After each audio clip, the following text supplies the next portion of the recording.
Well, good afternoon, everybody. Welcome to all the early birders, those that came on time, or early for some.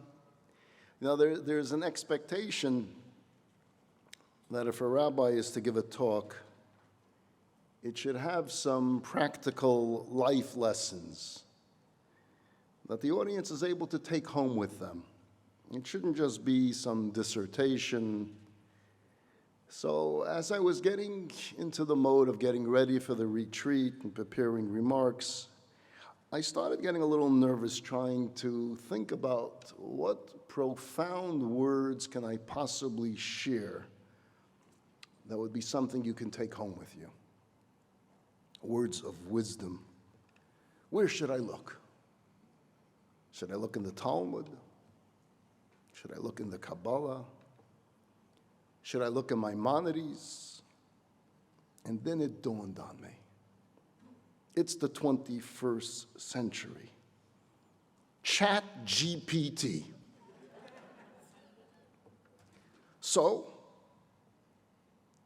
I told this AI, please provide me with sagely wisdom and advice. And presto. Within 0.28 seconds, I had 28,300 choices. Now, I did the hard work. I narrowed it down to my top 10. Straight from the source of all sources, the wisdom of all wisdoms. So if anything I have to say in the next 9 lectures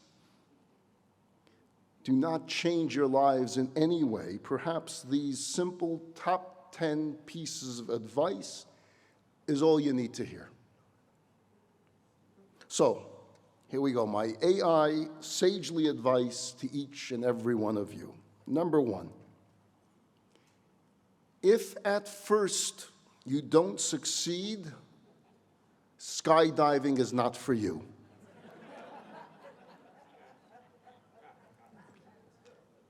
It's always darkest before dawn.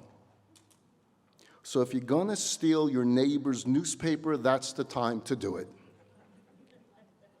Number 3, the journey of 1,000 miles begins with a broken fan belt and a leaky tire.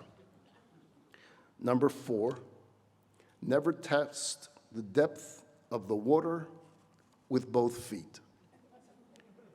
Number 5, always remember that you're unique, just like everyone else. Number 6, if you think nobody cares if you're alive, try missing a couple of car payments. Number 7, before you criticize someone, you should walk a mile in their shoes. That way, when you criticize them, you're a mile away and they can't chase you because you have their shoes. Number 8, give a man a fish and he will eat for a day. Teach him how to fish and he'll sit in the boat and drink beer all day. Number 9, if you lend someone $20 and never see that person again, it was probably worth it. Number 10, there are 2 theories to arguing with women. Neither one works. I know I said top 10, but I have a bonus one for you. Never under any circumstance, take a sleeping pill and a laxative on the same night. So there you have it. Climbing your mountain. I want to speak to you today about mountains. We find many references in the Torah to a mountain. It's not once, it's not twice, it's throughout the Torah we find this reference to a mountain. Our forefather Abraham was called upon by God to travel to the land of Moriah and to climb to the top of a mountain. And there he was told to offer his beloved son Isaac as a sacrifice. Of course, in the end, an angel stayed Abraham's hand. It was all a test. It was a test of Abraham's faith. It was a test of Abraham's commitment. It was a test for all ages. Some of you may have been here a number of years ago where we gave a whole talk just on that biblical story of the binding of Isaac, and we offered various different insights and commentaries. How are we to understand this very perplexing episode? Today, however, I want to focus on this one simple but noteworthy aspect of the story. Why the mountain?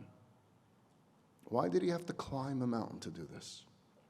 If Abram had to go and do this thing, why does he have to climb to get there? What is it about a mountain? Well, for one thing, when you talk about climbing a mountain, you know it's not an easy journey. Just the mere thought of climbing a mountain. You see, whereas when you're walking on a flat surface, it comes naturally to you. Battling a steep incline takes effort, takes resolve. Every step takes effort. For another, the mountaintop has this connotation of solitude, of being alone, of being removed, isolated from the rest of society. You're out there, you're up there, you're on your own. So when Abraham did what he did, he was very much alone. He didn't take out any full-page ads in the Mamre Times publicizing what he was about to do. He didn't send out a press release to the newscasters, to CNN and to Fox News to say, this is what I'm about to do. He didn't go on social media and post on Facebook or Instagram. This is where me and Isaac are about to do. We're about heading up the mountain so that I can offer him as a sacrifice. There was no live feed. There was no Zoom. He didn't tell anybody. Who amongst his contemporaries would have applauded him for this? No one. Who would admire the depth of commitment and the power of a sacrifice? No one. Who would cheer him on? Nobody. And yet there he is, waking up early in the morning, taking that lonely journey to faithfully carry out God's will. Abraham met God alone on the top of a mountain. Echad haya Avram. Abraham was the ultimate maverick. He was his own man. And humanity and civilization as we know it today exists because of what this one man brought to the world, because of his vision, because of his sacrifice, because he had the faith and the courage to meet God alone on the top of a mountain. As in all biblical stories, the story of Abraham on the top of a mountain is not just a story about ancient past. Every story of the Torah is talking to us. It's not just a story about an individual. The image of our great-grandfather making that climb up the mountain is my story and it's your story. It's the Jewish story. The story of the Akedah, the story of the binding of Isaac, not only applauds what Abraham did atop that mountain 3,700 years ago, but it applauds each and every single one of us who meet God alone on the top of a mountain. Those of you who step up with courage and with convictions, ready to make sacrifices in our lives, whether big or small, even when nobody out there will be singing our praises or patting us on the back for doing what we do. To meet God alone on the top of a mountain. So when it comes to Jewish practice, and you haven't been raised with Jewish tradition, you haven't been brought up with this, and you begin to discover at some point in your life what it's all about, and suddenly this thought enters your mind, consider going kosher. Checking products in the supermarket to see if it has that O and the U or the O and the K. You're trying to figure out which dish belongs in which cabinet and in which sink. You're putting labels on kitchen cabinets, dairy and meat and red and blue. Oh, there's power of also. So that's another drawer. Oh, there's Passover dishes. That's another cabinet, another closet. And your friends and your coworkers, and especially some family members, think you've gone off the deep end. But you're at peace with yourself because you're meeting God alone on the top of your mountain. This is your Akedah. This is your sacrifice. This is your story. When your weekend takes on a whole new meaning because you've introduced your family to the beauty of Shabbat, and you start getting used to checking your watch on Friday afternoons to make sure that you're lighting candles before sunset. Or you go to synagogue Saturday morning and you discover deeper dimensions of the soul. And you may not be doing the whole 9 yards just yet. You may not be totally Sabbath observant yet. But you're coming along. You're doing it step by step. And your neighbors wonder what gotten into you. And they think it's some passing impulse. You're meeting God alone on the top of your mountain. You may have started attending Torah classes, or you wake up in the morning and you're wrapped tefillin to start your day, or you start putting up mezuzahs not just on the front door of your home, but on every doorpost in your home. Most of the people around you don't think very much of these actions. No one's pinning medals on your chest or giving you promotions for it, because it's between you and God. He sees, He knows, He celebrates your sacrifice, because He's there waiting for you on the top of your mountain. My friends, in the 40 years that I've had the merit and honor to serve as the Rebbe's emissary in the Conejo Valley of California, I've seen some pretty amazing things. I've seen people who've come from virtually ground zero in terms of Judaism to embrace that inner spark of Abraham with such devotion, with such commitment. The Talmud tells us that from my teachers I have learned a great deal, but from my students far more. You see, for someone that was raised with kashrut, someone that was raised with Shabbat observance, it's not much of a sacrifice. It's conditioning. It's just the way you were raised. There's no real effort. It's just part of day-to-day life. But when an individual who hasn't grown up with it suddenly at some point midlife decides they want to take that step, that's real sacrifice. That's your binding of Isaac. That's your Akedah. That's your climb up this mountain. I remember some 25 some odd years ago, there was a family in our community who started taking that journey up their mountain, growing in their Yiddishkeit, one mitzvah at a time. And their 13-year-old son began attending a Jewish school. Not an easy transition. Going from an education for all your younger years, for your elementary years in a public school, and suddenly you're going to try to make that transition into a Jewish school. You don't know how to read that well. You don't know the Hebrew alphabet. You're not familiar with the Bible stories like everyone else in the class. You're not familiar with Mishnah like everyone else in the class. It's a hard transition. But he had this will. He had this desire. He wanted to do it. The kid's grandfather, who lived out of town, heard about this. A yeshiva boy for a grandson? Never. Not for my worst enemy. He was embarrassed by this. My grandson needs to go to an Ivy League school when he graduates high school. He needs to get into one of the best universities. Can't go to a yeshiva. This very secular, educated, wealthy grandfather was not very pleased about the news that his grandson was going to yeshiva. So he informed the family that he would be visiting, and he wants to take his grandson out for a private dinner at a fine restaurant. Naturally, our young yeshiva boy says, "It's so nice of you to come, Grandpa, but it would have to be a kosher restaurant." They went to Starbucks because Grandpa would not be caught dead in a kosher restaurant.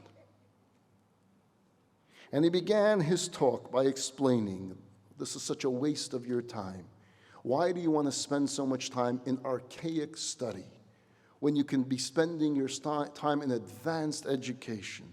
And you're going to want to get into one of the finest schools out there. And religion is nothing but a scam. Don't fall for it. He tried every one of these arguments. He tried with soft words. It didn't go anywhere. He tried with harsh words. Nothing doing. So being a man of means, he chose the universal language that everyone understands. He offered his grandson a stipend of $10,000 a month for a year if he would drop out of a Jewish school. The boy turned him down.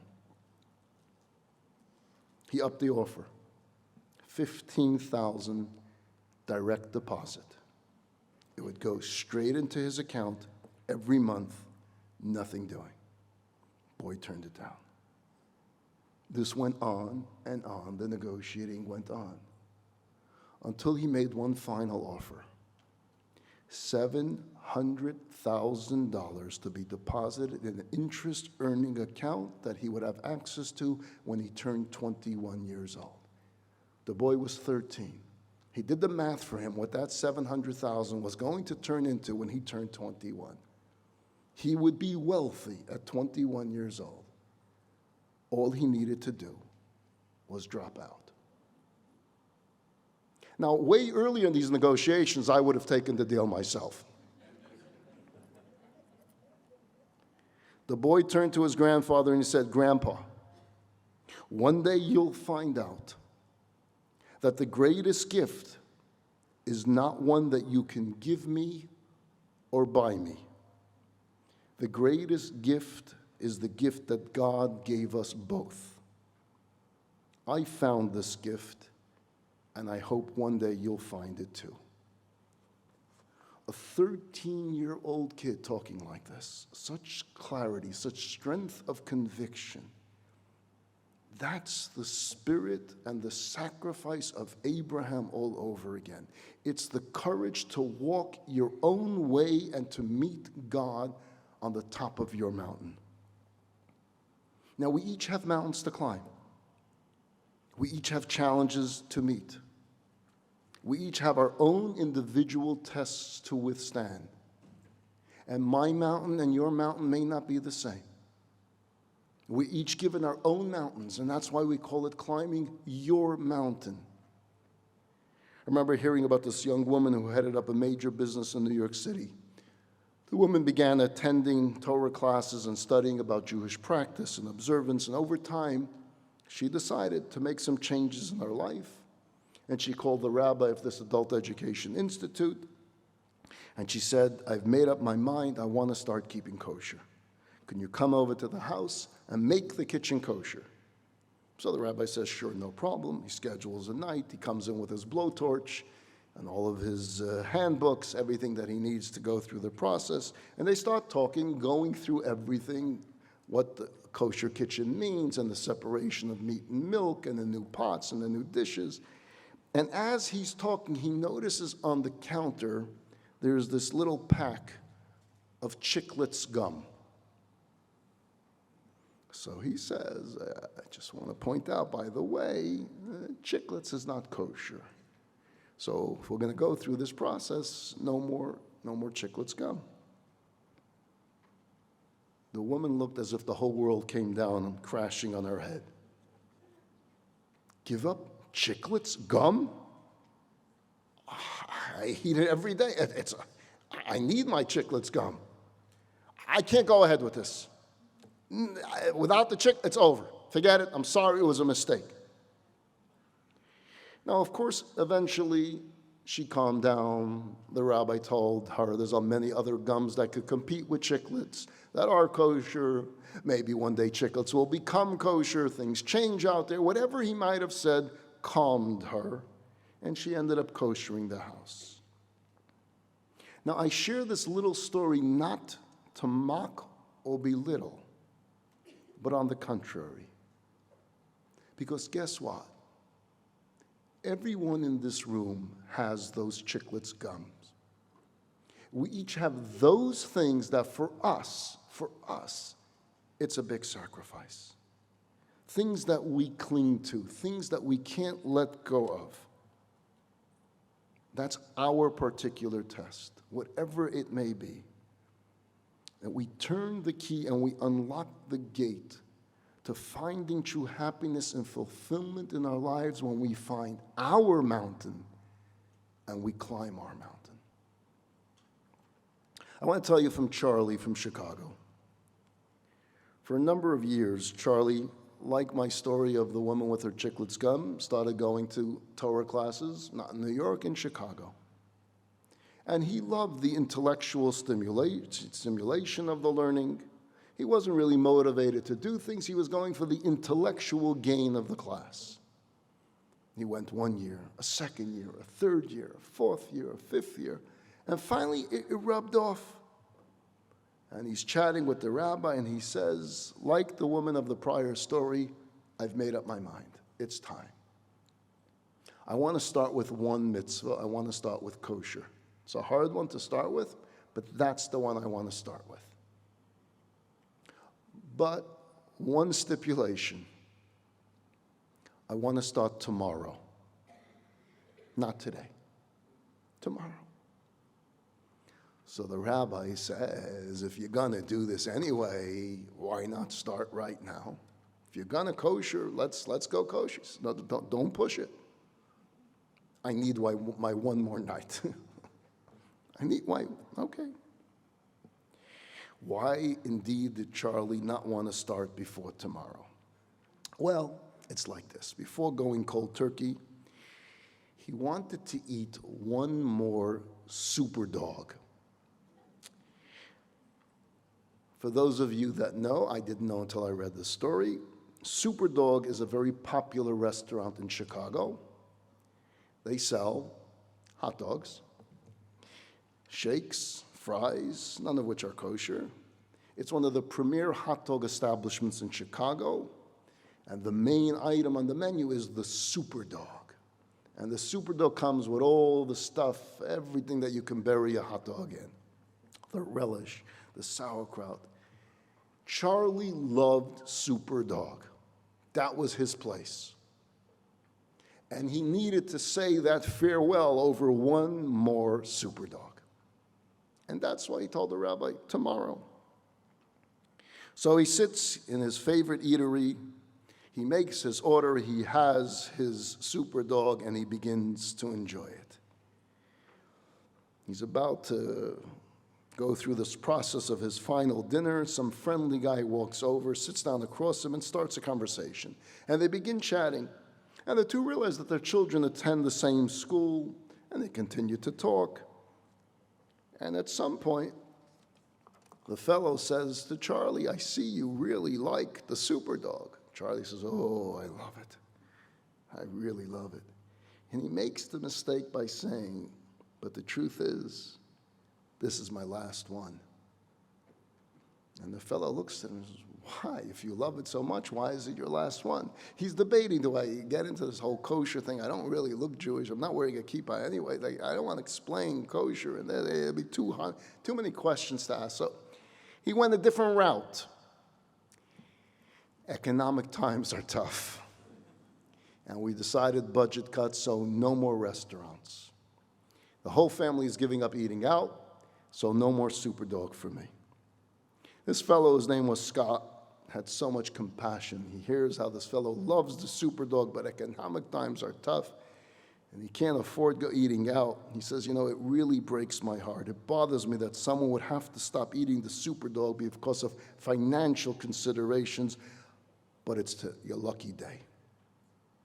I'm going to let you in on a secret. I own Super Dog. And he takes out of his wallet this card that he actually carried with him.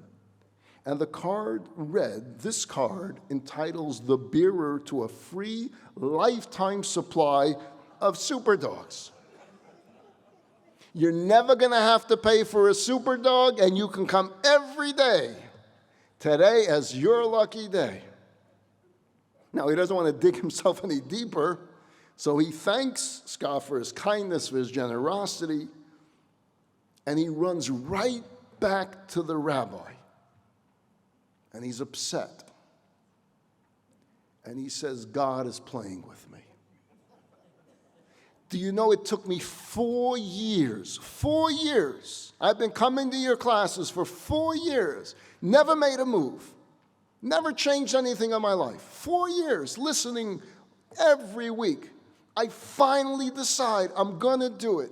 I ask for one more night. And now I have this. Not fair. Not fair.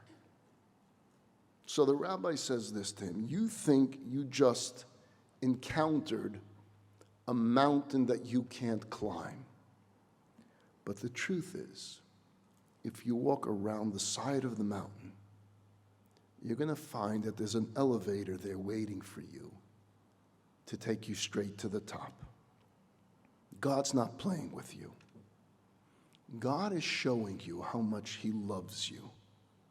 God is showing you how much potential you have within you, what you're really capable of. He's proving to you that your commitment is even greater than you realize yourself.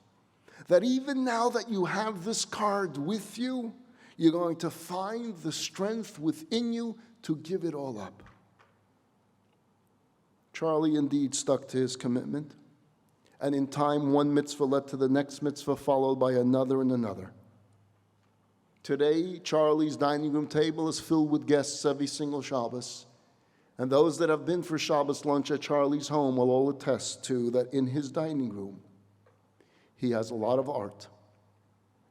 But his most prized possession is this big piece of art, just all blank. But in the very center, there's a small little business card saying, free lifetime supply of Superdog. In Charlie's words, it's my constant reminder of how much God believes in me. Now, this is true in all aspects of life, not just when it comes to the ritual, not just when it comes to the spiritual. We each have our hurdles. We each have our challenges, and sometimes it really feels like an uphill battle.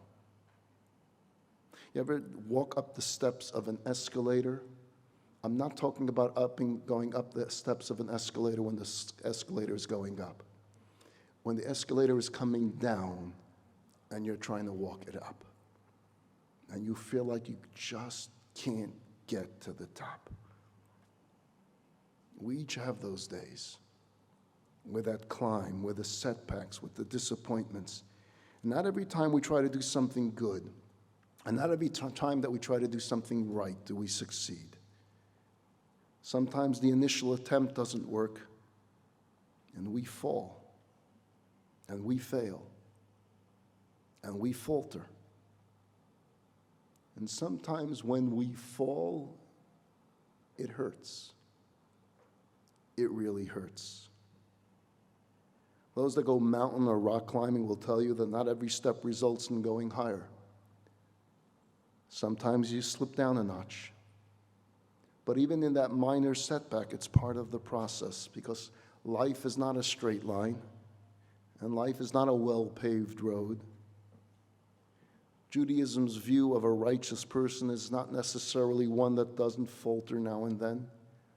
A righteous person is one who falls again and again, but gets up each time and continues the climb.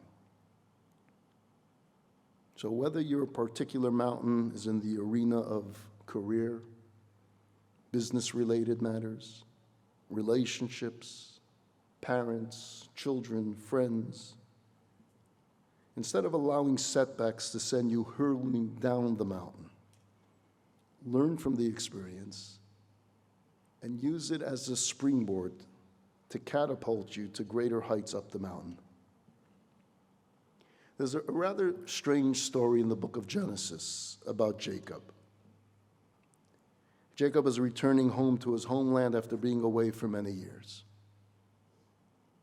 He's alone at night, and the mysterious stranger attacks him.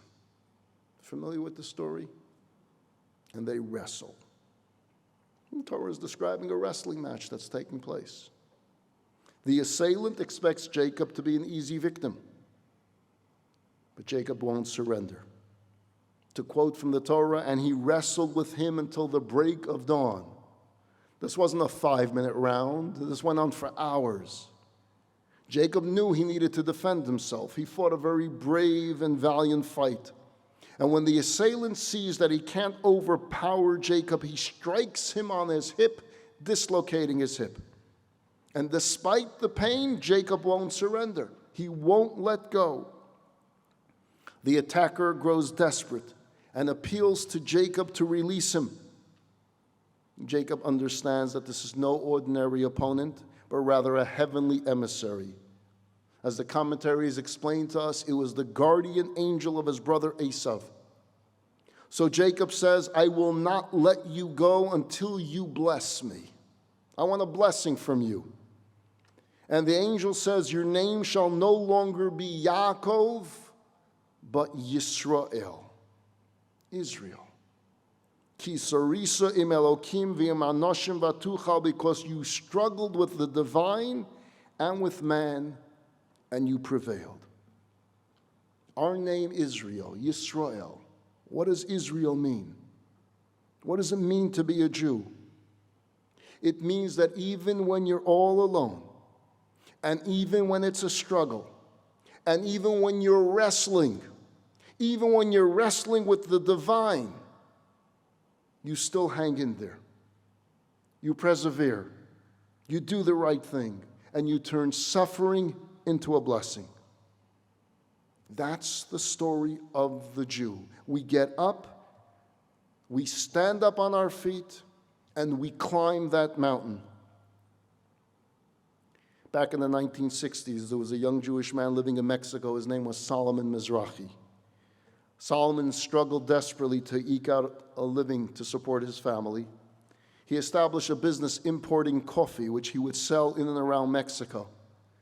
It was a tough business, it was a competitive business, and he kept hitting brick walls. He kept on struggling, but he wouldn't give up. One day, Solomon negotiated a deal with a Japanese supplier to buy a huge amount of coffee at an incredibly low price. And this was a long-term contract.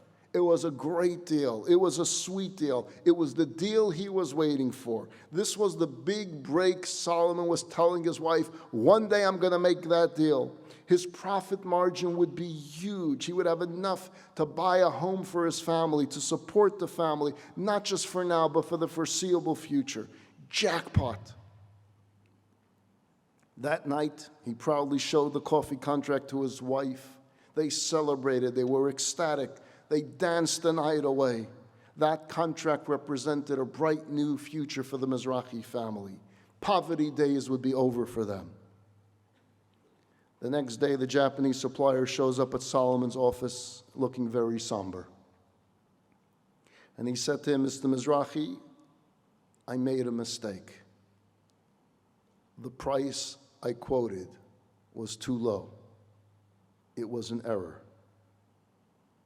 Nevertheless, as an agent for my company, I signed that contract. You have in your hand a legal contract. And if you hold to that contract, which you certainly have the right to, my company will honor it. But as a consequence, I'm pretty sure I'll be fired. If that's what you decide to do, I don't blame you one bit. But I wanted you to know that my career would be over. Now imagine yourself in that position. Business is business, a deal is a deal, a whole new life for the Mizrahi family. You already celebrated this with your wife. You told her she could start looking for homes. It's a binding contract. It's not my fault. It's the company's problem. Solomon Mizrahi picked up the contract and ripped it to shreds without batting an eyelash. He wasn't going to move up the ladder by stepping on someone else's back. That was his binding of Isaac. That was his moment. That was his mountain. And he met God alone at the top of the mountain. Solomon's lawyer and business associates might have told him he was crazy. but I'm sure God had nachas. God was proud. And just like that, the big dream was over. Solomon Mizrahi continued to struggle, trying to generate whatever business he could. No big contracts came along, but he never looked back with regret. He knew he did the right thing, and he didn't regret it. A few years go by. That same Japanese man left the coffee company and moved to become an executive for a big electronics company in Japan. And that company, which developed cutting-edge technology in television, its television department decided they wanted to market the television sets in Mexico. And they were considering to give exclusive rights for distribution of this new product in Mexico. And without missing a beat, our Japanese friend pipes in and says, I know a businessman in Mexico who is impeccably honest. Solomon was granted the exclusive rights. Any retail store in Mexico that wished to sell these popular TV sets can only buy it through Solomon Mizrahi. It was a gold mine, far more lucrative than the old coffee deal would have ever been. And from there, Solomon Mizrahi's reputation grew, and he went on to become the exclusive distributor in Mexico for major companies such as Yamaha Pianos and Citizen Watches and others. Solomon Mizrahi eventually became an extremely wealthy and philanthropic man, supporting many Jewish organizations and worthy causes all over the world. But it began with one challenge, with one decision, with one mountain to climb. And sometimes we think to ourselves, what does it matter? To whom does it matter? No one notices. No one knows the differences anyway. You write a check to a worthy cause. We give 10% of our earnings to charity. We go out of our way to be honest and ethical in our business dealings. We behave in a moral manner, in a modest manner, even behind closed doors. We wake up 3 a.m. to nurse a crying baby or to care for a sick toddler. We eat our kishkes out trying to guide our teenagers along the right path. We take time to visit elderly parents or even a total stranger in a senior home. Who notices? Who knows about the noble and virtuous acts and shows us the appreciation we deserve? Who's cheering these efforts from the grandstand? And the answer is our biggest fan. That's who. You see, the story of the binding of Isaac is God's way of cheering all of us on when we meet God alone at the top of the mountain. When God calls out to Abraham after the binding of Isaac, and God tells him how precious this was, he's not just talking to Abraham. He's talking to each of us that faced those struggles, that climbed those mountains, that dealt with these obstacles. Years ago, the late Elie Wiesel, the famous author and Nobel laureate and spokesperson of conscience, was asked by the Dalai Lama if he could see him. He wanted to talk to Elie Wiesel. And during this meeting, Elie Wiesel asked him, with all due respect, why was it so important for you to see me? And the Dalai Lama answered, Mr. Wiesel, your people have suffered a lot. And you went into exile thousands of years ago.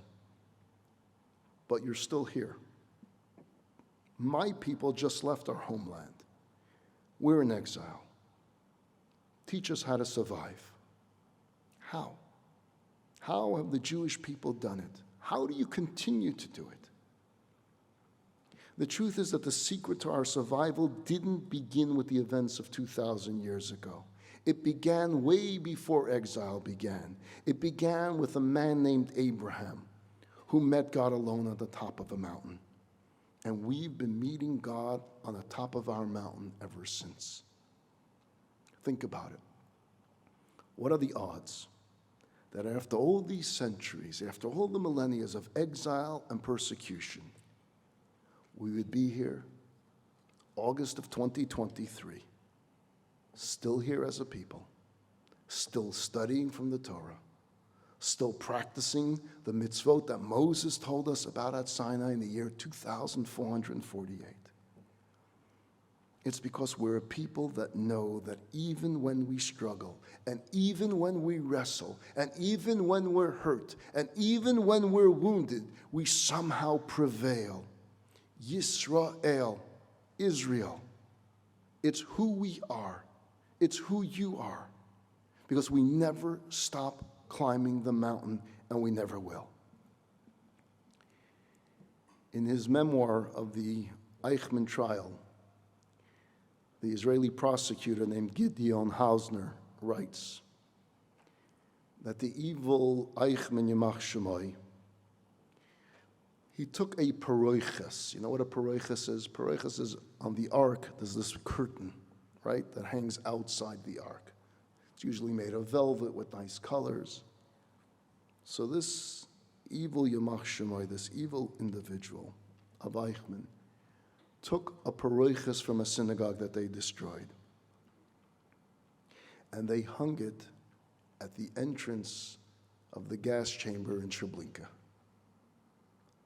So not only did you have to walk into the gas chambers, but you needed to walk through the paroiches, the ark cover that once hung in a shul.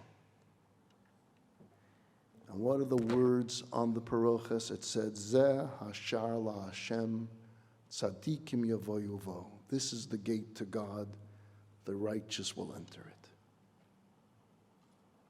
And Hausner writes in his book, this sadistic monster wanted to taunt the Jews in their final moments of lives, to make a mockery of God, to make a mockery of humanity, to make a mockery of the Jewish people as they were led to the deaths. But you know what? We still have our paroches. We still have arks, Aron Kodeshes. We still have a Torah. We still have a shul. The Jewish people are still here. We got up. We never gave up. We rose up like lions, because that's the hallmark of the Jewish people, because that's what we've always been about. Eichmann and his like took my father's whole family. He took my grandparents. He took so many of your grandparents. They took our Zaydis and they took our bubbies. They took our aunts and our uncles. They took our brothers and our sisters. And these monsters forced our loved ones to walk past this paroches into the gas chambers. They may have wounded us, but they didn't defeat us. Because we took our paroches back and we put up new arks, not one, not two, but thousands, tens of thousands. We rebuilt, we transplanted every one of those synagogues because we never stopped climbing, because we would never quit. We wrestled back. We wrestled with man, we wrestled with God, but we would never stop our climb. From every bout of adversity, we rebounded stronger than before. From every episode of destruction, we rebuilt bigger and better than before. Sure, it would have been easy to quit and to give up and to throw in the towel and to walk away. But thanks to the path paved by those first Jews in history, that's just not what we're made of.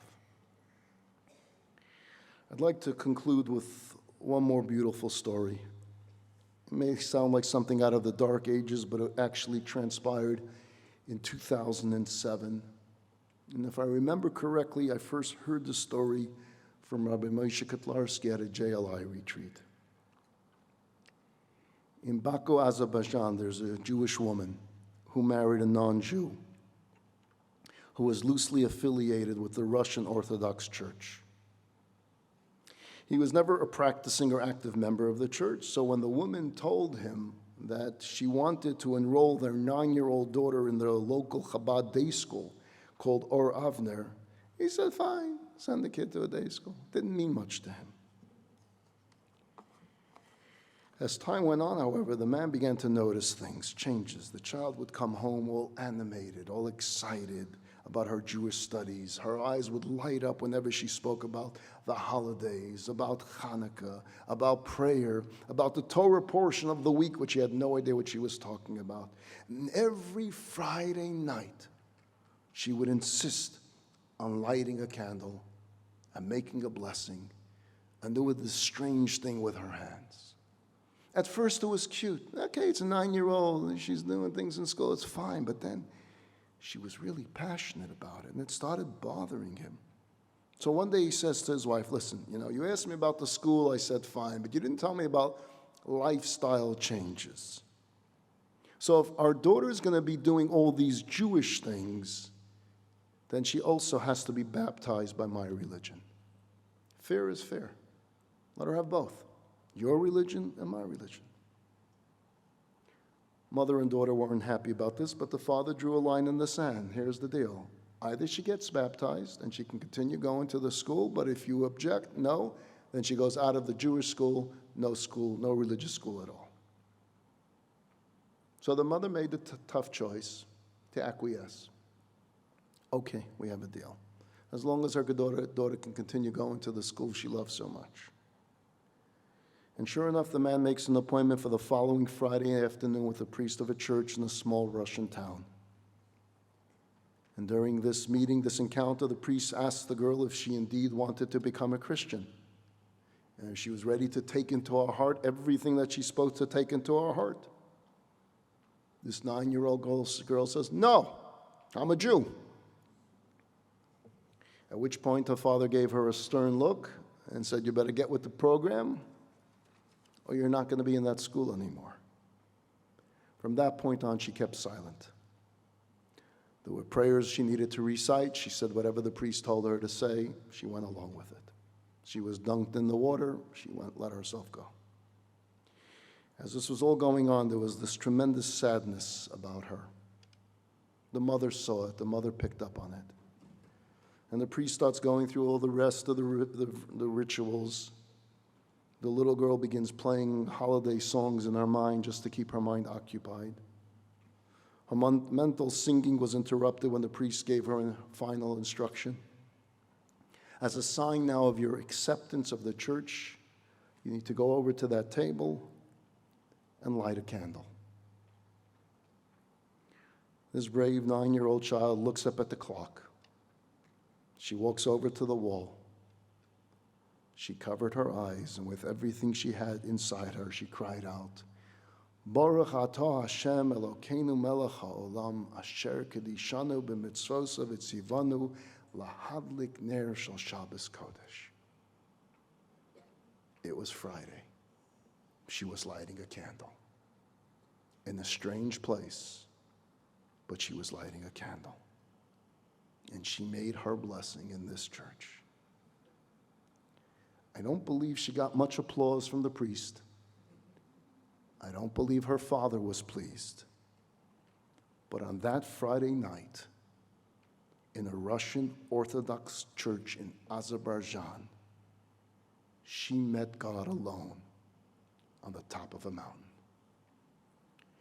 My friends, when we read about Abraham walking up that mountain, we're reading about this girl in Azerbaijan. We're reading about our aunts and our cousins who walked into a gas chamber at Treblinka proclaiming, Shema Yisrael, Hashem Elokeinu, Hashem Echad. We're reading about Jacob wrestling with an angel. We're reading about Solomon Mizrahi tearing up that contract. We're reading about Charlie in Super Dogs in Chicago. We're reading about a woman in New York giving up her Chiclets gum. We're reading about a 13-year-old boy saying thanks but no thanks to his grandfather's pot of gold. We're reading about each and every single one of you in this room who, with no one applauding or admiring your efforts, make sacrifices big and small. Sacrifices for Judaism, sacrifices for your family, sacrifices for your friends, and sacrifices for total strangers. You climb your mountain and you meet God alone on the top of your mountain. You know, we often speak about the importance of community and of joining a congregation, of worshiping as a group, and in many of the talks that I'm going to give, I will be emphasizing that. And indeed, it's of paramount importance in Jewish life to belong, to be part of a community, to be part of a congregation. But I also think that every once in a while, it might be a good idea to have some solitude as well. to spend some quiet time alone, without cell phones, without computers, without televisions, even without people around you. Pretend there's no one else in the world at the moment, just you and God. Nobody to impress, nobody to imitate, no one to appease, no politically correct or incorrect positions. You and God. Think deeply about your inner truths, your beliefs, your fears. Think about your particular challenges, the personal challenges that you're going through. Think about your mountains, because we each have our own unique ones to climb. And we're each given the strength to climb that unique mountain. The strength is there. It's in you. But you need to make the move. You need to start the climb. And maybe you won't reach the peak right away. And maybe it looks invincible. And maybe you're afraid of heights. I want you to trust me on this. You're no different than everyone else in this room. Because you see, we're each afraid of climbing our own mountain. It's easy to climb someone else's mountain. It's easy to think about what someone else has to do. And sometimes you wonder, why do they struggle so much with it? It seems so easy. Focus on your own mountain, on that which you need to climb. If the struggle in your life is within the home, if the marriage is in desperate need of attention and repair, make that your mountain to climb. Don't walk away. And if your mountain is not within your control to change, whether it's health or economic hardships or a need for a shidduch for yourself or for a child or for a grandchild, or you're in need of a miracle, of an open, revealed, godly miracle, whatever area of life distresses you, that weighs you down, have that conversation with God. Speak to him. Use real words and sounds, a real conversation. Share your tsaras, or your grievances, or your hurt, or your anger. But allow there to be room for healing, for reconciliation, and then get on that mountain and climb. There was a woman named Zoe Kaplowitz who ran a New York City marathon. Marathons are 26 miles. Zoe Kaplowitz couldn't run. Zoe Kaplowitz could hardly walk. She had crutches. Zoe Kaplowitz had muscular dystrophy. And she was determined that somehow she was going to make it through 26 miles. The race was long over. And after some 20 hours of walking, one step at a time, one step at a time, and for the last mile, literally dragging her right leg in her hand, Zoe Kaplowitz passed the finish line. She finished last, but she finished first in the hearts of everyone in New York. Such determination, such courage. And Zoe Kaplowitz was asked, why did you do it? Why was it so important? And she said, sometimes in life, you're sitting on the couch and the television goes static. Those of us from the older generation remember those antennas. Today, kids would not know what static even means. And it goes staticky. You have two choices. You can sit there and watch static. Or you can get up from the couch and change the channel. My commitment to myself is that I will get up every day and change that channel. We need to take on the Zoe Kaplowitz challenge. We can sit there, we can look at the mountain, and we can say we can't climb it. It's too hot outside, it's too cold outside, it's raining outside, I don't like climbing anyway. We have every excuse in the world to stay on the couch. Or we can get up, get out there, look for your own unique mountain, and start that climb. And there's where you will meet God alone on the top of your mountain. Thank you very much. Tomorrow I'm going to be speaking on the subject of, do you believe in angels? I look forward to seeing you.